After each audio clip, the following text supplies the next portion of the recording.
Pak. Gitu. Saya juga ingin bertanya kepada Anda mungkin Pak, Ya. mengenai keadaan yang terjadi di eksternal alias global ya Pak ya. Di mana terpilihnya Donald Trump ini kita ketahui ya ada begitu banyak kebijakan atau regulasi yang somehow proteksionisme terhadap ekonomi mereka.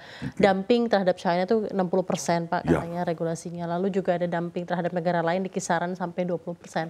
Saya ingin tanggapan Anda mengenai ya rencana regulasi tersebut. Donald Trump itu kan dari Partai Republikan. Betul. Dari Partai Republikan itu cenderung mereka selalu mementingkan kepentingan industri dalam negeri. Ya.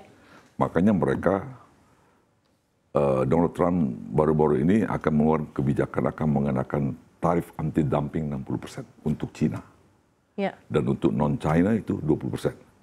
Nah, anti-dumping yang mereka akan lakukan ini akan mengakibatkan terjadinya perang dagang. Ya. Ya, kalau kita lihat sekarang Jepang, Cina, dan Amerika, itu sebenarnya sudah ada perang dagang yang smooth gitu ya. Tapi lama-kelamaan ini Cina tidak akan tinggal diam. Mereka akan melakukan embargo nanti suatu saat atas produk-produk mereka yang mereka ekspor ke Amerika. Nah, Amerika itu tidak seluruhnya dia produksi seperti contoh lah waktu COVID. Amerika itu tidak memproduksi alat-alat medis atau kayak masker apa segala macam karena itu low tech. Akhirnya mereka import dari Cina. Nah, karena pemerintahan Amerika waktu itu melakukan anti-dumping atau proteksi terhadap industri mereka, akhirnya Cina melakukan istilahnya melakukan boycott, tidak produksi sama sekali. Makanya tingkat COVID di Amerika pada saat itu sangat tinggi sekali karena peralatan untuk sanitizer, untuk masker itu tidak ada, jarang. Dan di Kanada juga seperti itu, diblokir, di boycott sama Cina. Nah, terjadilah perang dagang itu. Nah, 60% mereka akan melakukan anti-dumping. Saya yakin Donald Trump tidak akan melakukan itu. Tidak akan melakukan Tidak akan melakukan itu? Tidak akan melakukan itu. Saya yakin dengan itu. Karena tidak sepenuhnya dalam suatu pemerintahan itu melakukan proteksi industri dalam negerinya dengan biaya anti-dumping sebesar 60%. Oke. Sedikit evaluasi Anda untuk kinerja industri Anda di tahun ini dan mungkin ekspektasi atau target di tahun depan, Pak.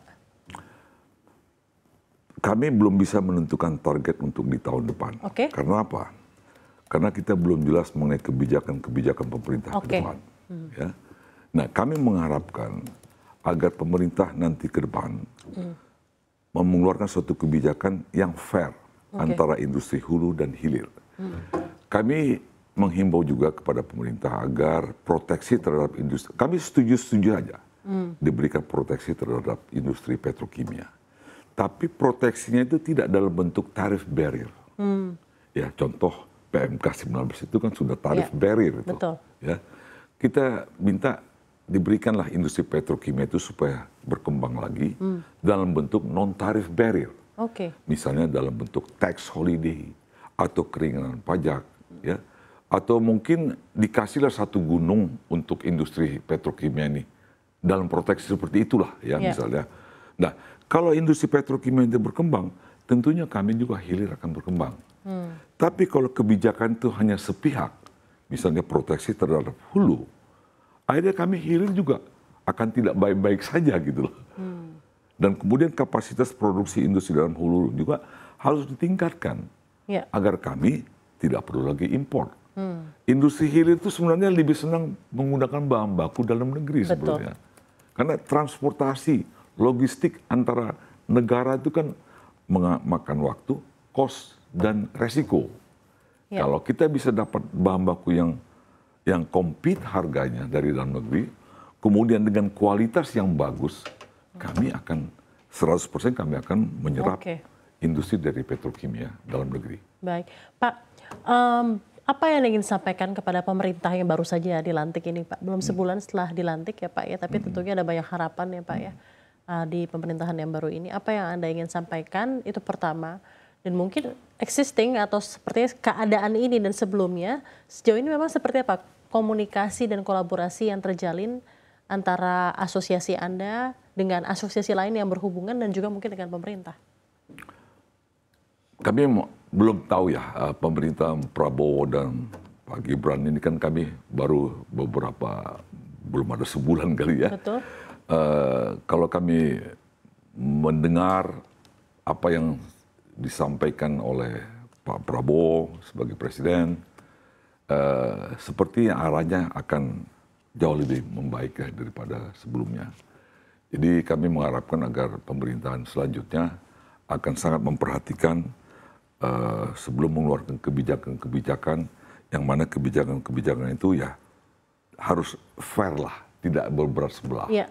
Jadi satu contoh lah, sebelum Permendak 36 itu dikeluarkan, itu sebenarnya adalah kebijakan untuk industri. Tapi 2 bulan sebelum Permendak 36 itu diberlakukan, itu lonjakan harga itu sangat luar biasa, yang tertinggi di Asia.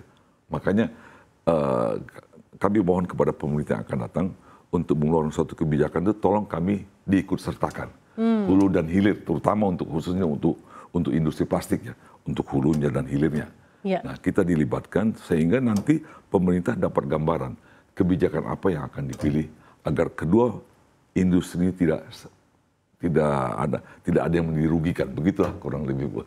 Baik, terima kasih banyak Pak atas diskusi yang telah Anda sampaikan di sini. Bapak, tentunya yang terbaik untuk industri petrokimia, terutama semakin terjalin hubungan yang baik dan juga komunikasi yang baik dengan pemerintah, mungkin itu kunci utama ya Pak ya, agar seluruh concern dari pelaku industri Anda tersampaikan dan tentunya bisa langsung disalurkan dengan regulasi yang berpihak terhadap industri petrokimia ya Pak ya.